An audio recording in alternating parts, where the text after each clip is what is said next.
Standard 6 Subject History. Lesson number 2 Sources of History. Introduction. We see many different objects in our house.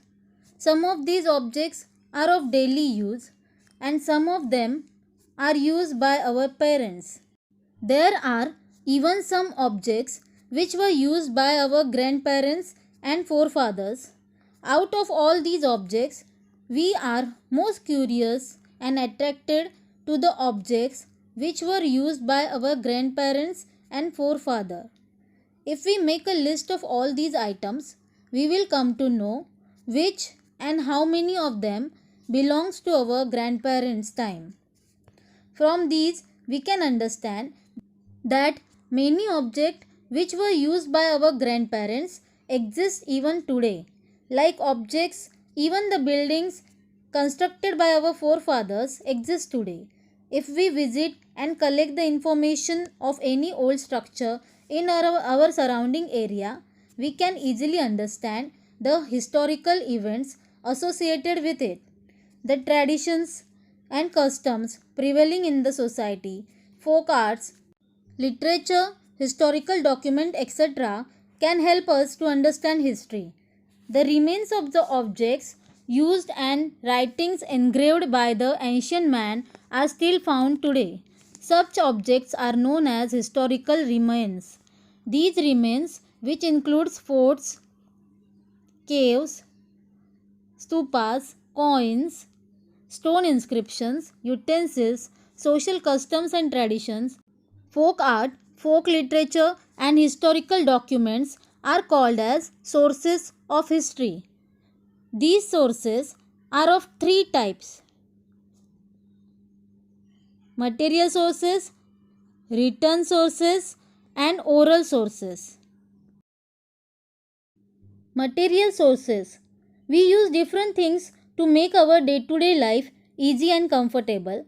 These things are the reflection of our standard of living. The objects used by our ancestors reveal many important facts of that period. For example, by observing the color, shape, and design of the pots, we can come to know about their use and time period in which they were used. The ornaments and other decorative things used in ancient times throw light on the social interrelationships. Fruit seeds, grains, and bones of animals reveal their food habits. The remains of the buildings and houses built in different historical periods are found in the excavations. The coins and currencies used in the ancient times are also found. All these things give us some information about the human activities in different historical period.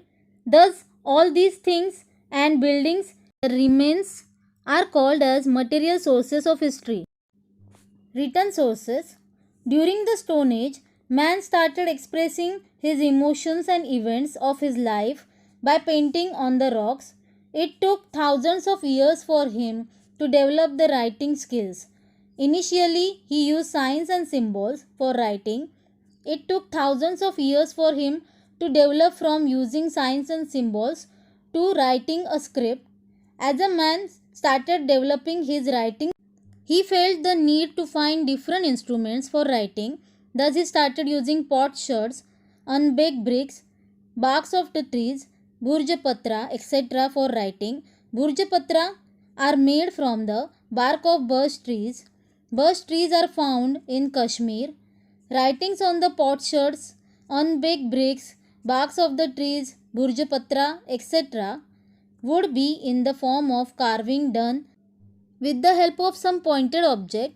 The inscriptions on the wall of temples, caves, rocks, copper plates and pots and utensils, unbaked bricks, tadpatra, burjapatra, etc. are included in the written sources of history.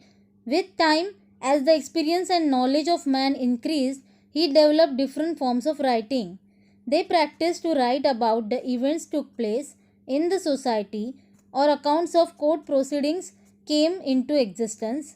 Many rulers have their orders, judicial decisions, donations, etc. engraved on the stone and copper plate. Over the period of time, with the changes in the techniques of writing, many forms of literature develop.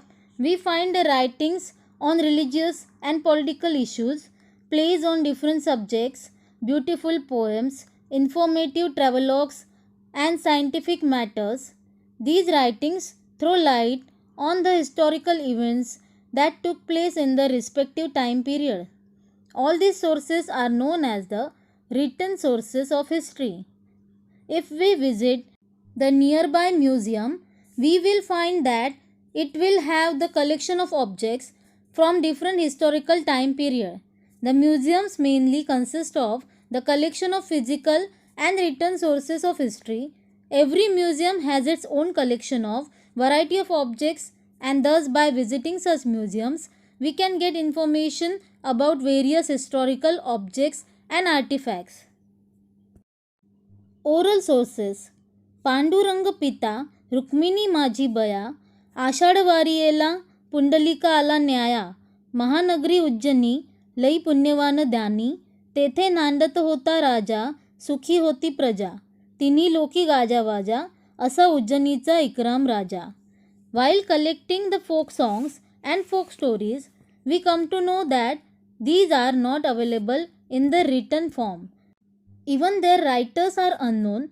While collecting folk songs for presenting in the school cultural program, we come to know that this material have been preserved from many generations. They are preserved for generations only by the way of rote learning. This includes compositions like ovis, folk tales, folk songs. These type of sources are known as oral sources of history. Now, let us have a quick glance on the sources of ancient Indian history. Material sources are of two types: artifacts and structural remains. Artifacts like cave painting, pottery, terracotta objects, beads, precious stones, jewelry, stone sculptures, metallic objects, coins, weapons, etc. And structural remains like caves, houses, stupas, temples, churches, mosques, pillars, etc. are the material sources of history.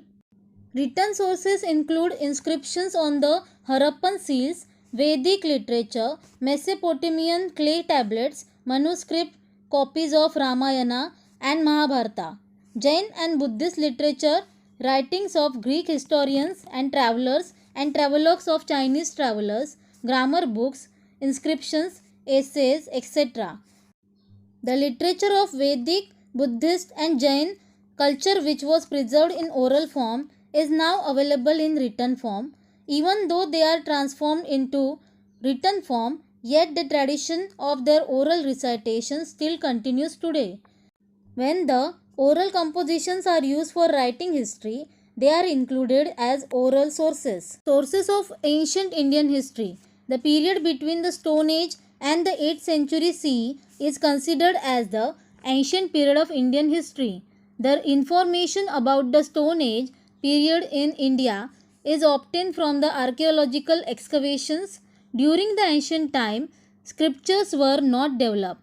We can get the references about the ancient history from 1500 BC era onwards in the Vedic literature. Initially, the Vedas were not in the written form. Therefore, to preserve them, the Indians used the technique of memorizing and reciting them. Gradually, they were written and preserved in the written form. The Vedas and post-Vedic literature form an important source of ancient Indian history. The Brahmanas, Upanishads, Aranyakas, the epics of Ramayana and Mahabharata, Jain and Buddhist literature, plays, poems, stone inscriptions, pillar inscriptions, travelogues by foreign travelers, etc. are considered as the source of ancient Indian history. In addition to these, objects found in the archaeological excavation, ancient buildings, coins, etc. throw light on history of India. Precaution to be taken while writing history. It is necessary to take special precautions while making use of these historical sources. They also need to be handled very cautiously. Moreover, just because a written source is old does not imply that it can be considered as an authentic source of historical writing or study. A detailed investigation needs to be made, such as who had written the document, when and why it was written, etc. It had to be verified against influences which have proved reliable through other sources. Thus, the use of scientific method is considered very important in writing history. The sources of history play an important role in creation as well as presentation of historical facts. Thank you.